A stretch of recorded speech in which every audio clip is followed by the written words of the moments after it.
gosh, I think I've been here before. Nice to see all of you. It is a pleasure to have you here. We're going to talk about leadership skills for the 80s. One of the greatest experiences any of us can have is the experience of influence. To persuade somebody that we've got a good idea, or to persuade somebody to buy a product or consider a service. To be able to influence somebody to a way of life, a product, an idea, a company, a corporation, an enterprise. Influence is one of the greatest of life's experiences. And I would like to talk about that in this series of lectures. The chance to influence somebody else, their thinking, their future, maybe their lives, is a great experience. And all the way from being a manager to an executive to being a parent, we all have in some respects the chance and the opportunity to influence somebody else. Now the key is to develop the skills to do it. There's one thing in doing it casually, another thing in doing it haphazardly, and the other is to do it on purpose by learning the skills. And that's what I'd like to cover in this series of lectures. Gathering the skills to help influence people to a way of thinking, to a product, to an idea, to an enterprise, or just to a better life. The skills of leadership. First of all, just in preliminary, let me just give you a list of what I hope you'll find in my series of lectures this time. Here's the list. Number one, sincerity. To accomplish something, especially in lecturing and listening, we have to start with sincerity. And I would assume you're sincere or you wouldn't be here. You wouldn't have made this effort and pushed past whatever you had to push past to get here. And I can appreciate that. So we first of all start with sincerity, and hopefully you'll find me sincere. I really have come by to bring value for your time and effort and consideration. But I've got a good note for you to make. Sincerity is not a test of truth. Sincerity is not a test of truth. We must not make the mistake of saying he must be right, he's so sincere. And the reason is, it's possible to be sincerely wrong. So we must not mistake sincerity for truth, because it is possible to be sincerely wrong. But hopefully you'll find me both sincere and truthful, because I wish to speak for you the truth. But you have to decide for yourself what is truth. But here's the key. Weigh sincerity on sincerity scales and weigh truth on truth scales. We don't weigh truth on sincerity scales. Next, I hope you'll find in our series two major things: ideas plus inspiration.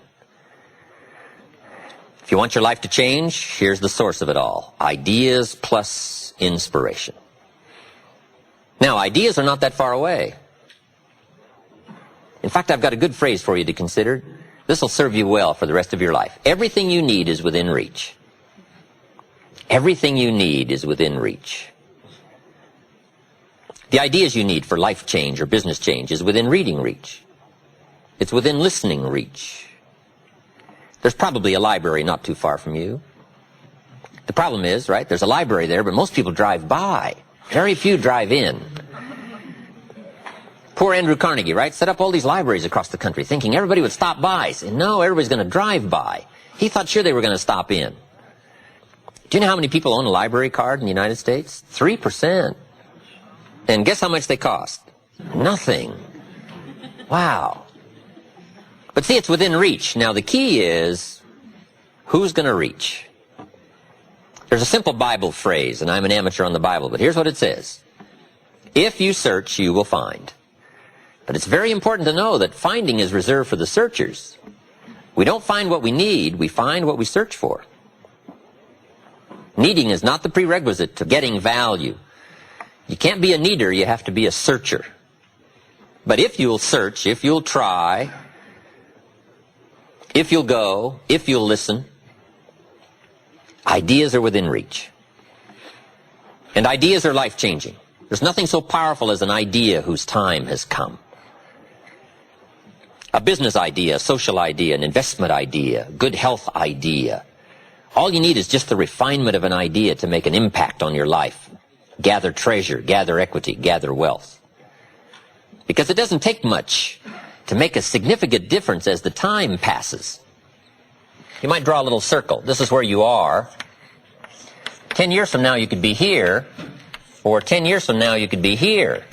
And the difference in 10 years between here and here could be significant in money and lifestyle, treasures, equity. In 10 years, an incredible difference. But right here, a small difference in the change of discipline, the change of thinking to start you on this journey versus this journey. Now, it's also very important intellectually to know whether or not you're headed this way or this way. And once you decide, 10 years from now, I think that the gathering of my intellectual and personal and spiritual and moral and economic treasure may not be that great. The key is to start right now making these changes to walk this new road. But here's what's exciting to me. Just a few daily disciplines makes a great deal of difference in 1 year, 3 years, 5 years. Just a few daily disciplines. And that's what I'd like to talk about in this series, just these few daily disciplines that make the difference, whether you wind up here or here. Good question. 10 years from now, you will surely arrive. The question is, where? We don't want to kid ourselves about where. We don't want to kid ourselves about the road we're walking. I had a day shortly after I met Mr. Schoaf called Do Not Kid Myself Anymore Day. I don't want to go disillusioned anymore. You know, I was using the cross-finger theory back when I was 25, 24, 23. I finally decided that the cross-finger theory was not going to get me what I wanted. That isn't where the treasure lies. That I'm going to have to make sure which of these ways I'm headed. But a few reading disciplines and a few disciplines of mind and a few disciplines of activity, and you can make all the difference in the world whether you wind up here or whether you wind up here. Okay, but just a few changes. Sometimes we get the idea that we're doing about 10% and there's about 90% more that we need in order to make the difference for our fortune. And probably the opposite is true, right? We're doing enough things to have arrived here today. We're doing enough things to have bought and shared in the good life so far. And maybe all you need is that extra 5%, 10% of intellectual change, activity change, a refinement of discipline, a refinement of thought. And all we need is the ideas to make those simple changes. And the equity starts gathering in 1 year, 3 years, 5 years, 10 years. I have a good comment for your notes. Now's the time to fix the next 10 years. Now's the time to fix it. Now, sometimes you have to come to grips with reality and with truth. That's what was good for me when I met Mr. Schoaf. I was 25 years old. He was 44 years old. And he brought me a wealth of experience, and he started asking me the tough questions. Big question, he said, are you reading the books that's going to take you where you want to go in the next 5 years? Excellent question.